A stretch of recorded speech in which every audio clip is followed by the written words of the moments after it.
Olá! Hoje a gente vai mergulhar num assunto que, olha, mexe com todo mundo em algum momento da vida. O que de verdade decepciona um pai ou uma mãe? E a resposta pode não ser bem aquela que a gente imagina.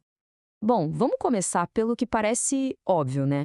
Muita gente tem na cabeça uma listinha de coisas que acredita que são a fonte da preocupação e do desapontamento dos pais. Geralmente, essa lista tem coisas como a carreira que a gente escolhe, com quem a gente se relaciona, ou se alcançamos um certo status financeiro. Mas, na verdade, isso é só a pontinha do iceberg. Esses pontos são, na verdade, só símbolos, figuras que representam uma preocupação muito, mas muito mais profunda. Para a gente entender o que é essa decepção de verdade, primeiro a gente precisa sacar qual é a missão fundamental de um pai e de uma mãe. E não é controlar o futuro dos filhos. É algo bem mais essencial que isso. A missão, na sua essência, é essa: treinar, preparar o filho ou a filha para conseguir encarar o mundo. A pessoa que a gente se torna é o resultado direto dessa construção, das referências e da base que a gente recebeu. É literalmente a obra de uma vida inteira. E essa missão gigantesca, essa obra de vida toda, se resume a só dois princípios essenciais. São dois pilares que sustentam todo o resto. Exato, apenas dois. Parece simples, né? Mas a profundidade de cada um deles é imensa. E aqui estão eles. O primeiro pilar é ser autossuficiente, sabe? A capacidade de andar com as próprias pernas, de dar conta das suas responsabilidades. E o segundo, ser socialmente harmônico, saber lidar com gente, gerenciar relacionamentos, conviver. Praticamente toda a decepção dos pais, lá no fundo, reflete uma falha em uma dessas duas áreas. E esses dois pilares estão totalmente amarrados um no outro. Se uma pessoa não consegue se relacionar bem, a capacidade dela de ser autossuficiente fica super prejudicada. Pensa só, ela pode ter dificuldade para crescer no emprego, por exemplo. Um pilar afeta o outro diretamente. É aqui que a conversa fica mais séria. Porque a decepção não é raiva, não é uma frustração qualquer. É, na verdade, a manifestação de um medo visceral.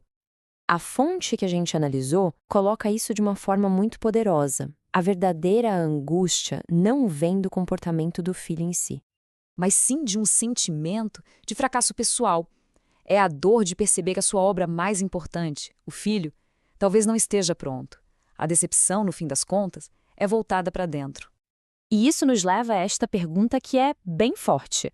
Como é que alguém pode partir em paz, sabendo que deixou para trás um filho dependente que não consegue se virar sozinho no mundo? Essa é a angústia central. Então tá, se a preocupação é essa, qual é a solução? Como um filho pode de fato aliviar esse fardo e honrar seus pais? A resposta é simples, mas não é fácil. Assumir a responsabilidade pelo próprio desenvolvimento. A jornada para se tornar autossuficiente e socialmente harmônico passa por estes três campos de batalha: o domínio pessoal, que é sobre si mesmo, o domínio social, que é sobre as relações, e o domínio profissional, sobre a sua contribuição e responsabilidade com o mundo. E o ponto crucial é este: ninguém pode trilhar esse caminho por outra pessoa. Os pais podem guiar, apoiar, dar a maior força, mas a responsabilidade final pelo desenvolvimento nessas áreas é inteiramente individual. E aqui a fonte faz uma distinção que, olha, é muito importante. Uma coisa é ser introspectivo, precisar de um tempo sozinho para recarregar as energias. Isso é um traço de personalidade e tá tudo bem. Mas isso não pode ser confundido com timidez, que é o medo de se expor, de ser criticado. Usar a introspecção como desculpa para fugir do desafio de se relacionar é um erro que impede o crescimento. E isso nos leva à grande conclusão. O verdadeiro presente, a maior demonstração de honra, não é dinheiro ou um diploma na parede. É a tranquilidade que vem de um pai ou uma mãe saber que o filho está pronto para o mundo.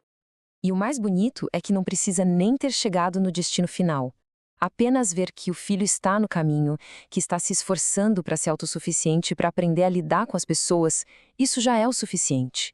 É o suficiente para que os pais possam sentir paz e saberem que a criação deles deu certo. E para a gente fechar, fica a reflexão.